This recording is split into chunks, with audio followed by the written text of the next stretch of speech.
The Level 2 shared reader is used at various times in the units 3 through 5. The course will indicate when to use the shared reader. The following books are included in the shared reader. So here's the book. It's just regular bound paperback book. And there's the books that they mentioned, and I'm just going to leaf through it for you.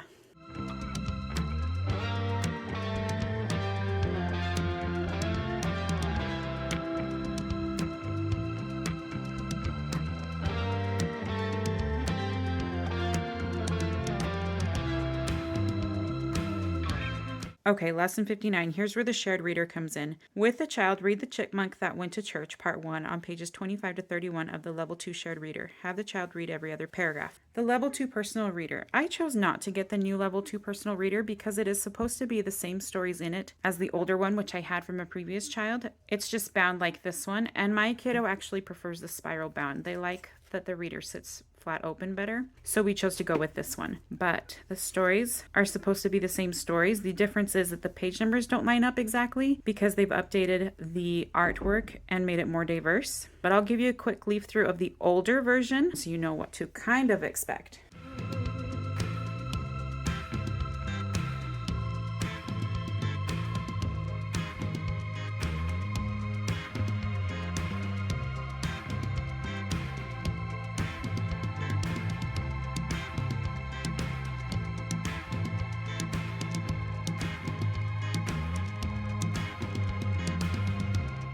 Again, that was just to give you an idea of what's in here because they said the artwork has been updated and changed to be a little more diverse. So the artwork may be different in the other book, but the stories are supposed to be the same, and it is bound like this one. So in the lesson, it tells you where to read.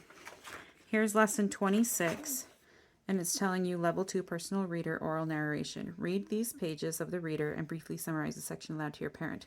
As far as unit assessments go, there aren't any. They just have the unit reviews. However, in the reviews, it's covering principles that should be mastered in Unit 4. And it says to mark the checkbox when the child has mastered the section. Any activity that is not mastered can be reviewed on future days before working through Unit 5. Or those activities can be reviewed as you move on to Unit 5. So they do have a few things that they want you to keep working on until the child has mastered. And they'll have you cover spelling words again, and any that are not mastered can move forward with you as well. And then throughout, they will have times where they have you work on practice charts in the appendix, or they have you administer the poem and passage assessment. So rather than give you an official assessment, they just have you make sure that your child is mastering the information before you move on.